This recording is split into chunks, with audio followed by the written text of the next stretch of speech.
الحمد لله رب العالمين والعاقبة للمتقين والصلاة والسلام على سيد الأنبياء والمرسلين وعن عائشة رضي الله تعالى عنها أن النبي صلى الله عليه وآله وسلم قال لها طوافك بالبيت وسعيك بين الصفا والمروة یکفیک لحجک وعمرتک رواہ مسلم۔ سیدہ عائشہ صدیقہ رضی اللہ تعالی عنہا سے روایت ہے، بے شک نبی مکرم صلی اللہ علیہ وآلہ وسلم نے ارشاد فرمایا لہا ان سے، طوافک بالبیت تیرا بیت اللہ کا طواف کر لینا، وسعیک بین الصفا والمروہ اور صفا اور مروہ کے درمیان سعی کرنا، یکفیک لحجک وعمرتک تیرے حج اور عمرہ دونوں کے لیے کافی ہے۔ اس حدیث کو امام مسلم رحمۃ اللہ علیہ نے روایت کیا ہے۔ اصل میں اس حدیث میں ایک قصے کی طرف اشارہ کیا گیا ہے، اور قصہ اختصار سے بس آپ کے سامنے رکھتا ہوں، صرف اشارہ کرتا ہوں، پیچھے آپ نے اس کا کچھ حصہ پڑھا بھی ہے۔ سیدہ عائشہ صدیقہ رضی اللہ تعالی عنہا نے جب ذوالحلیفہ سے احرام باندھا تو احرام انہوں نے عمرے کا باندھا تھا، لیکن جب وہ مقام صرف پر پہنچی تو ان کے ایام مخصوصہ شروع ہو گئے، جس پر وہ بہت زیادہ پریشان ہوئیں اور رونے لگیں۔ تو رسول اللہ صلی اللہ علیہ وآلہ وسلم نے اس وقت ان کو یہ بات کہی کہ تم وہ سب کچھ کرو جو ایک حاجی کرتا ہے سوائے بیت اللہ کے طواف کے۔ اور موطا امام مالک کی روایت کے اندر یہ الفاظ موجود ہیں کہ صفا اور مروہ کی سعی بھی نہیں کرنی۔ پھر جب سیدہ عائشہ صدیقہ رضی اللہ تعالی عنہا عرفہ کے دن اپنے ان ایام سے پاک ہو گئیں تو نبی علیہ السلام نے ان کو حکم دیا کہ تم غسل کر کے پاک ہو جاؤ اور عمرے کا احرام نہ باندھو، کیونکہ اب اس کا وقت نکل چکا ہے، اور اس احرام کو حج کے احرام کے اندر تبدیل کر لو۔ تو سیدہ عائشہ صدیقہ رضی اللہ تعالی عنہا نے حج کو عمرے پر داخل کر دیا، اور اس طرح وہ قارینہ بن گئی، حج قران کرنے والی بن گئی۔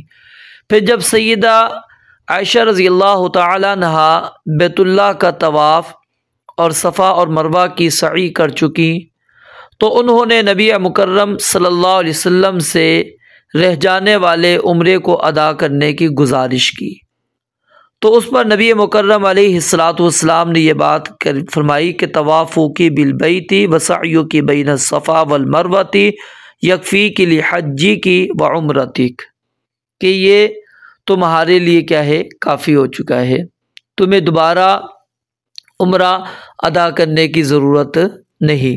لیکن انہوں نے بہت زیادہ اصرار کیا اور یہ بات کہی کہ نبی علیہ السلام کو کہ لوگ حج اور عمرہ دونوں کر کے واپس لوٹیں گے اور میں صرف حج ہی کر کر واپس لوٹوں گی، تو یہ ممکن نہیں۔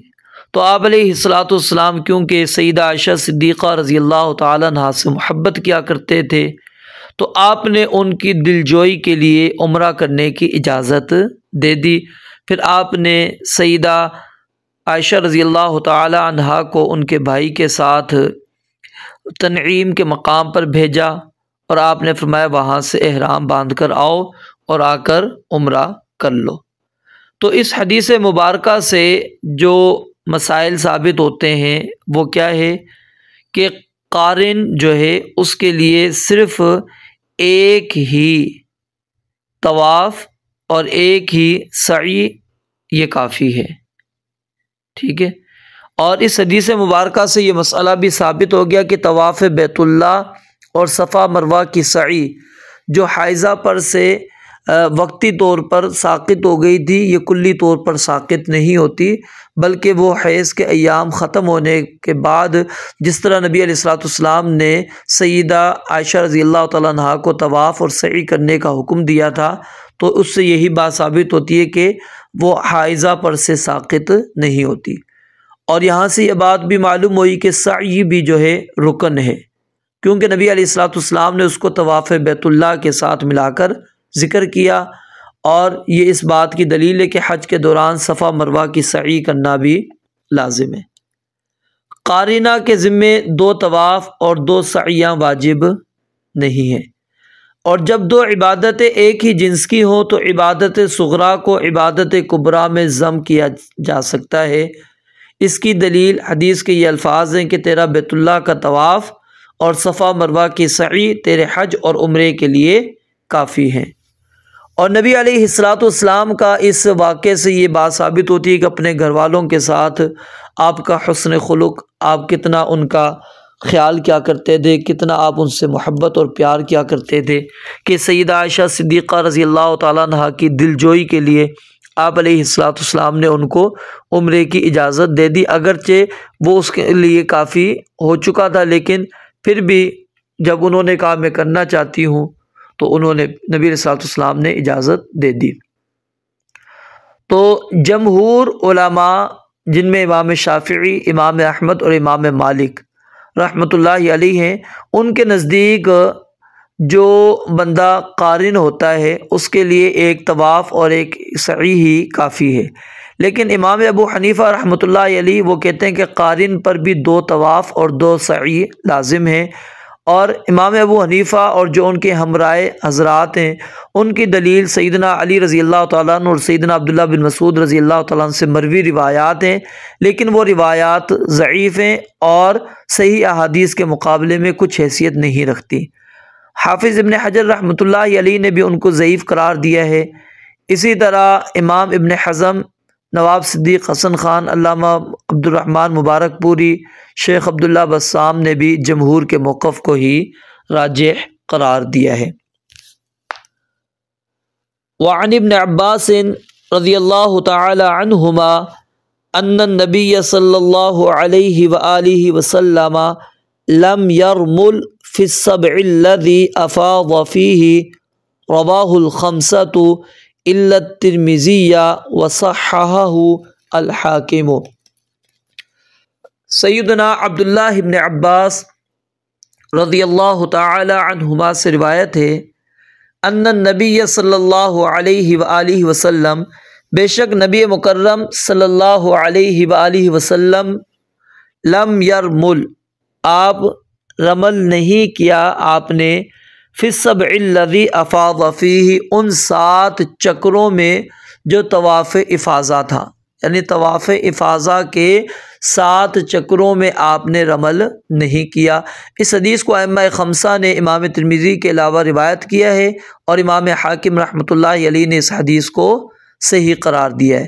نبی مکرم صلی اللہ علیہ وسلم نے حجۃ الوداع میں 3 طواف کیے تھے، ایک طواف قدوم جب آتے ہیں اس وقت، اور ایک طواف افاضہ، اور تیسرا طواف وداع۔ تو یہی 3 طواف مشروع ہیں، ٹھیک ہے۔ تو طواف افاضہ میں رمل نہیں ہے، آپ کو شروع میں بتا دیا تھا کہ صرف طواف قدوم کے اندر ہی رمل ہے، باقیوں میں رمل نہیں ہے، اور حاجیوں کو ان 3 طوافوں سے زیادہ طواف نہیں کرنے چاہیے، کیونکہ نبی علیہ الصلوۃ والسلام نے اس سے زیادہ طواف نہیں کیے، اور اس طرح کرنے سے دوسرے حاجیوں پر تنگی بھی ہوتی ہے، تو اس لیے صرف رمل جو ہے وہ طواف قدوم کے اندر ہے۔ ہاں اگر کسی کا طواف قدوم میں رمل رہ گیا تو پھر علماء وہ کہتے ہیں کہ وہ اس کے اندر کر سکتا ہے، لیکن یہ رمل صرف مردوں کے لیے حکم ہے، خواتین کے لیے حکم نہیں ہے۔ وعن انس رضی اللہ تعالی عنہ ان النبی صلی اللہ علیہ وآلہ وسلم صلی الظہر والعصر والمغرب والعشاء، سیدنا انس رضی اللہ تعالی عنہ سے روایت ہے، بے شک نبی مکرم صلی اللہ علیہ وآلہ وسلم نے نماز ظہر اور عصر اور مغرب اور عشاء آپ نے پڑھی، کس میں؟ وادی محصب میں۔ وادی محصب کے اندر نبی علیہ السلام نے نماز ظہر، عصر، مغرب اور عشاء پڑھی۔ محصب اس کو کیوں کہا جاتا ہے؟ کیونکہ یہاں پر کنکریاں ہیں، ٹھیک ہے، یہ کنکریاں ہیں اور یہ جگہ مکہ کی بنسبت مینا کے زیادہ قریب ہے۔ اس کو اب ابطح اور خیف بنی کنانہ بھی کہتے ہیں۔ تو نبی علیہ السلام نے صلی الظہر والعصر والمغرب والعشاء ثم رقد رقدۃ، پھر آپ علیہ السلام تھوڑا سا سو گئے، ثم رکب بالمحصب، محصب وادی میں، ثم رکب الی البیت، پھر آپ بیت اللہ کی طرف سوار ہوئے، فطاف بہ، اور آپ نے پھر کیا کیا؟ طواف وداع کیا، الوداعی جو طواف ہوتا ہے وہ آپ نے کیا، آخری طواف۔ رواہ البخاری، اس حدیث کو امام بخاری رحمۃ اللہ علیہ نے روایت کیا ہے۔ یعنی نبی علیہ السلام جب 13 تاریخ کو جمرات کی رمی کر کے فارغ ہو گئے تو مینا سے فوراً چل پڑے۔ جب مینا میں آئے تھے سب سے پہلا کام بھی آپ نے رمی کیا تھا اور سب سے آخری کام بھی آپ نے کیا کیا ہے؟ رمی کی ہے۔ اور نبی علیہ السلام رمی جو ہے زوال کے بعد کرتے تھے اور ظہر کی نماز سے پہلے، تو اس لیے رمی کرتے ہی آپ مینا سے چل دیے اور آگے جا کر آپ نے پڑاؤ ڈال لیا اور وہاں پر جا کر پھر آپ نے ظہر، عصر، مغرب، عشاء کی نمازیں ادا کی اور پھر وہاں پر کچھ دیر آپ نے آرام بھی کیا۔ اب یہاں پر کیا ہے؟ سرکاری عمارات بہت زیادہ ہو چکی ہیں، یہاں پر اب اس کو ٹھہرنا ممکن نہیں رہا۔ تو بہرحال پھر کچھ رات جب گزری تو آپ اپنی سواری پر سوار ہو کر بیت اللہ کی طرف آ گئے اور آپ نے پھر طواف وداع کیا اور اس کے بعد نماز فجر ادا کی اور 14 ذی الحج کی صبح کو مدینہ منورہ کے لیے آپ علیہ السلام روانہ ہو گئے۔ اور اسی میں یہاں پر جو اب آپ نے پڑاؤ ڈالا تھا یہیں پر سیدہ عائشہ رضی اللہ تعالیٰ عنہا نے جا کر وہ عمرہ وغیرہ بھی کیا۔ وعن عائشہ رضی اللہ تعالیٰ عنہا، سیدہ عائشہ صدیقہ رضی اللہ تعالیٰ عنہا سے روایت ہے، انہا لم تکن تفعل ذلک، کہ وہ ایسا نہیں کیا کرتی تھیں، یعنی ای النزول بالابطح، وہ ابطح محصب میں قیام نہیں کرتی تھی۔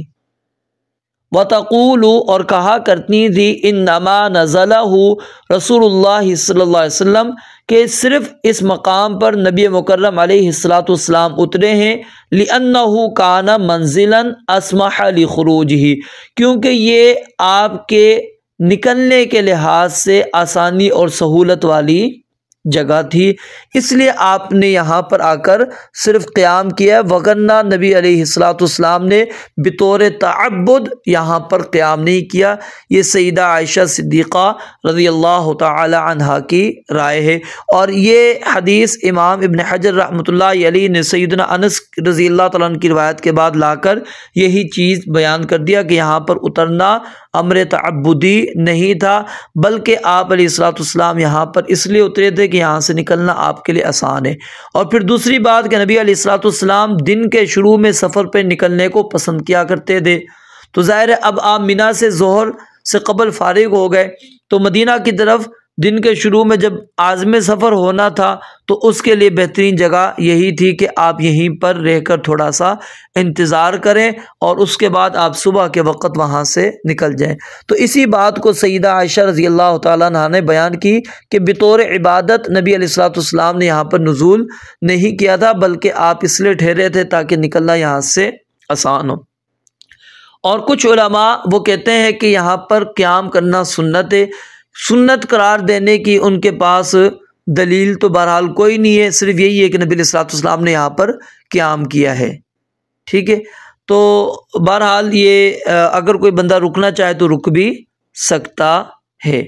اور کچھ علماء یہ کہتے ہیں کہ آپ یہاں پر اس مقام پر اس لیے اترے تھے کیونکہ قریش نے بنو ہاشم سے نبوت کے 7ویں سال جو قطع تعلق کا عہد و پیمان کیا تھا وہ اس جگہ پر بیٹھ کر کیا تھا، تو آپ اللہ تعالیٰ کا شکر ادا کرنے کے لیے یہاں پر اترے کہ اس نے اپنے دین کو، اپنے رسول کو غلبہ عطا کیا ہے۔ وعن ابن عباس رضی اللہ تعالی عنہما قال امر الناس ان یکون آخر عہدہم بالبیت الا انہ خفف عن الحائض، متفق علیہ۔ سیدنا عبداللہ ابن عباس رضی اللہ تعالی عنہما سے روایت ہے، فرماتے ہیں امر الناس، لوگوں کو حکم دیا گیا۔ اب حکم دینے والے کون ہیں؟ ظاہر ہے رسول اللہ صلی اللہ علیہ وسلم ہے، اور پیچھے آپ کو یہ کئی دفعہ میں بتا چکا ہوں، جب صحابی کہے گا کہ ہمیں حکم دیا گیا یا اس طرح کے الفاظ، تو وہ حدیث مرفوع کے حکم کے اندر ہوتی ہے۔ امر الناس، حکم دیے گئے لوگ۔ اب یہاں پر خاص لوگ مراد ہیں جو حج کر کے لوٹ رہے تھے، ان کے بارے میں۔ امر الناس، حکم دیے گئے لوگ، ان یکون آخر عہدہم، کہ ہو ان کا آخری کام، آخری عمل، بالبیت، بیت اللہ میں کیا ہونا چاہیے، یعنی کہ وہ طواف کر کے یہاں سے جائیں۔ الا، مگر انہ خفف عن الحائض، جو حائضہ عورتیں ہیں ان کے لیے اس میں تخفیف کر دی گئی ہے۔ یعنی طواف وداع جو سب مناسک حج کے اتمام اور اختتام پر کیا جاتا ہے، یہ طواف امام مالک کے سوا سب کے نزدیک واجب ہے۔ اگر کسی وجہ سے رہ جائے تو پھر دم دینا جو ہے لازم ہے، لیکن حائضہ عورتوں کے لیے اس میں رخصت ہے، کیونکہ وہ طواف افاضہ کر چکی ہوں گی۔ جو طواف افاضہ کر چکی ہیں وہ ان کے لیے پھر نہیں ہے، اور اس کے اندر حائضہ کے اندر نفاس والی عورتیں بھی شامل ہو جاتی ہیں۔ تو اس حدیث سے ایک تو یہ مسئلہ یعنی ثابت ہوا کہ حاجی پر طواف وداع واجب ہے، اور دلیل کیا ہے؟ امر الناس کے الفاظ، یہ طواف مستحب نہیں ہے، ٹھیک ہے۔ اگر مستحب ہوتا تو حیض والی عورتوں کو اور دیگر لوگوں کے حکم میں فرق نہ کیا جاتا۔ اور طواف وداع کے عمرے میں واجب ہونے میں علماء کا اختلاف ہے، ٹھیک ہے۔ بعض علماء نے عمرہ میں بھی اس کو واجب قرار دیا ہے، کیونکہ وہ کہتے ہیں عمرے کو نبی علیہ الصلوۃ والسلام نے حج اصغر کہا ہے، اور عمرہ میں بھی وہی کیا جاتا ہے جو حج میں کیا جاتا ہے، سوائے ان باتوں کے جو بالاجماع عمرے میں نہیں کی جاتی، جیسے وقوف عرفہ وغیرہ۔ پھر اس میں زیادہ احتیاط والا مسئلہ ہو جائے گا۔ مناسب کیا ہے کہ حاجی کا آخری فعل طواف بیت اللہ ہو، اور اس کے بعد وہ جیسے کہ یہاں پر نبی علیہ الصلوۃ والسلام نے نماز پڑھی ہے فجر کی، پھر اسی طرح اگر چھوٹا موٹا کام ہے وہ ہو سکتا ہے، اس میں کوئی حرج نہیں۔ اور حیض والی نفاس والی عورتوں پر طواف وداع کیا ہے؟ ساقط ہے۔ اور طواف کیوں نہیں کرنا؟ کیونکہ مسجد کے اندر بیٹھنا حیض والی عورت کے لیے ٹھہرنا حرام ہے، تو اسی علت کی وجہ سے اللہ رب العالمین نے ان پر اپنی رحمت کرتے ہوئے، شفقت کرتے ہوئے تخفیف کا معاملہ ان کے ساتھ کر دیا۔ وعن ابن الزبیر رضی اللہ تعالی عنہما قال، سیدنا عبداللہ ابن زبیر، ان کی کنیت ابو بکر اور نام کیا تھا؟ عبداللہ ابن زبیر بن عوام رضی اللہ تعالی عنہ، قریش کے قبیلہ اسد سے ان کا تعلق تھا، اس لیے قریشی اسدی کہلائے۔ ان کی والدہ محترمہ اسماء بنت ابی بکر ہجرت مدینہ کے وقت حمل سے تھی۔ قباء پہنچتے ہی انہوں نے عبداللہ بن زبیر رضی اللہ تعالیٰ عنہ کو جنم دیا۔ ہجرت کے بعد پیدا ہونے والے یہ پہلے اہل اسلام کے بچے تھے۔ سیدنا عبداللہ بن زبیر کثرت کے ساتھ روزے رکھتے تھے، کثرت کے ساتھ نفلی نمازیں پڑھتے تھے، بڑے جسیم اور مضبوط گرفت کے مالک تھے، فصیح اللسان تھے، حق و صداقت کو قبول کرنے والے اور رشتہ داروں کے دکھ درد کو بانٹنے والے۔ 64 ہجری میں یزید بن معاویہ کی وفات کے بعد ان کی بیعت کی گئی۔ حجاز، عراق، یمن، مصر اور اکثر علاقہ شام پر یہ غالب آئے۔ حجاج بن یوسف ثقفی نے مکہ میں ان کا محاصرہ کر لیا، اور جمادی ثانیہ 73 ہجری میں پھانسی پر لٹکا کر ان کو شہید کر دیا گیا۔ سیدنا عبداللہ ابن زبیر رضی اللہ تعالیٰ عنہ بیان کرتے ہیں کہ قال رسول اللہ صلی اللہ علیہ وسلم، نبی علیہ الصلوۃ والسلام نے ارشاد فرمایا، صلاۃ فی مسجدی ھذا، میری اس مسجد میں ایک نماز ادا کرنے کا ثواب، صلاۃ ایک نماز ادا کرنا، فی مسجدی ھذا میری اس مسجد میں یعنی مسجد نبوی میں، افضل ہے من الف صلاۃ فیما سواہ، اس کے علاوہ دیگر مساجد میں 1000 نماز پڑھنے سے، الا المسجد الحرام، سوائے مسجد حرام کے، وصلاۃ فی المسجد الحرام، اور مسجد حرام میں نماز پڑھنا افضل من صلاۃ فی مسجدی ھذا بمئۃ صلاۃ، وہ افضل ہے میری اس مسجد میں 100 نماز پڑھنے سے، یعنی کہ مسجد حرام میں نماز پڑھنے کا ثواب 1,00,000 اور مسجد نبوی میں نماز پڑھنے کا جو ثواب ہے وہ 1,000 نماز کا ہے۔ اس حدیث مبارکہ کے اندر ایک تو ان دو جگہوں کی فضیلت، یعنی ان دو مسجدوں کی فضیلت ثابت ہو جاتی ہے کہ مسجد حرام کے اندر 1,00,000 نماز کا ثواب اور مسجد نبوی کے اندر 1,000 نماز کا ثواب۔ اب یہاں پر جو اختلافات ہیں اس میں صرف تھوڑا سا اشارہ کر کے بات سمجھا دیتا ہوں آپ کو کہ مسجد نبوی میں کیے جانے والے جو بعد کے اضافے، یعنی جو نبی علیہ الصلوۃ والسلام نے مسجد نبوی بنائی تھی اس کے بعد جو اضافہ کیا گیا ہے، ٹھیک ہے، تو اب کیا سارے کے سارا اضافہ اس کے اندر شامل ہے یا صرف اور صرف وہ حصہ جو نبی علیہ الصلوۃ والسلام نے بنایا تھا وہی شامل ہے؟ تو اس کے اندر علماء کا بہت زیادہ اختلاف بہرحال موجود ہے۔ امام ابن تیمیہ رحمۃ اللہ علیہ اور دیگر ائمہ نے اس بات کی وضاحت کی کہ مسجد نبوی میں ہی وہ اضافے شامل ہوں گے، کیونکہ اگلی طرف سے بھی اضافہ ہوا ہے اور پچھلی طرف سے بھی اضافہ ہوا ہے، اور پھر اگلے حصے کے اندر صحابہ اکرام رضوان اللہ علیہ مجمعین بھی نمازیں پڑھتے رہے، تو وہ پہلی صف وہاں پر بنتی ہے، تو بہرحال اس کے اندر وہ شامل ہے۔ مسجد حرام سے خاص خانہ کعبہ کی مسجد مراد ہے یا پورا حرم ہے؟ تو اس مسئلے میں بھی علماء کا اختلاف ہے۔ ظاہر اور راجح قول کیا ہے؟ مسجد حرام سے صرف مسجد کعبہ ہی مراد لی جاتی ہے، جو کہ صحیح مسلم کی روایت کے مطابق ہے، جس کے اندر مسجد کعبہ کے صریح الفاظ ہیں، اور یہی روایت سیدہ میمونہ رضی اللہ تعالیٰ عنہ سے بھی مروی ہے، اور یہی حنابلہ کا ظاہر مذہب بھی ہے۔ اور سیدہ میمونہ کی روایت اس موضوع میں نص اور قول فیصل کی بھی حیثیت رکھتی ہے۔ جو دیگر فریق کے دلائل ہیں کہ مسجد حرام سے پورا حرم مراد ہے، تو ان کے دلائل بھی موجود ہیں اور اس کے جوابات بھی پیچھے میں نے شاید آپ کو بیان بھی کر دیے، تو میں اس تفصیل میں مزید بہرحال نہیں جا رہا۔ اور تیسرا ہے یہاں پر جو مسئلہ وہ کیا ہے؟ فضیلت صرف فرض نمازوں کے بارے میں ہے یا نفل نمازوں کے بارے میں بھی ہے؟ تو یاد رکھیے نفل فرض دونوں کی دونوں اس کے اندر شامل ہیں، فرض نفل دونوں کی دونوں شامل ہیں۔ یعنی تحیۃ المسجد پڑھتے ہیں، مسجد حرام کے اندر مثال ہے، تو وہ عام مسجدوں میں پڑھی گئی لاکھ تحیۃ المسجد سے بہتر ہے۔ آپ تراویح کی نماز پڑھتے ہیں وہ بھی نفل ہے، نماز کسوف پڑھتے ہیں، نماز خسوف پڑھتے ہیں، نماز استسقاء پڑھتے ہیں، یہ سارے نفل ہیں۔ تو نفل یا فرض دونوں کے دونوں کی فضیلتیں موجود ہیں۔ پھر ایک اختلاف اس میں یہ ہوتا ہے کہ کیا نفل نماز گھر میں پڑھنا افضل ہے یا پھر بیت اللہ کے اندر یا مسجد نبوی کے اندر؟ تو اس کے اندر سے ہم یہ کہہ سکتے ہیں کہ وہ آپ کے لیے بہتر کیا ہے؟ گھر کے اندر پڑھیں، کیونکہ رسول اللہ صلی اللہ علیہ وسلم گھر کے اندر نفل پڑھا کرتے تھے۔ باقی اس طرح کے جو نوافل ہیں وہ مسجد کے اندر آپ نے اگر پڑھ لیے ہیں تو یہ افضل ہو گئے اس سے۔ تو ان احادیث میں یعنی کہ ان مساجد کی فضیلت اس کو کیا نام ہے وہ ثابت ہوتی ہے۔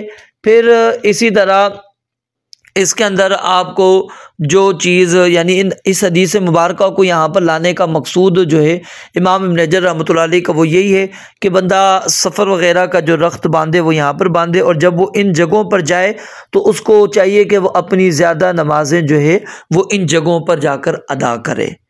اور پھر یہاں پر ایک اور چیز، کیا برائی جس طرح یہاں پر نیکی بڑھ گئی ہے برائی بھی اسی طرح بڑھے گی؟ تو یاد رکھیں کیفیت کے اعتبار سے ضرور بڑھتی ہے، کیفیت کے اعتبار سے ضرور برائی بڑھے گی یہاں پر۔ واللہ عالم۔ رب العالمین سے دعا ہے اللہ تعالیٰ سمجھنے عمل کرنے کی توفیق عطا فرمائے۔ وآخر دعوانا الحمدللہ رب العالمین۔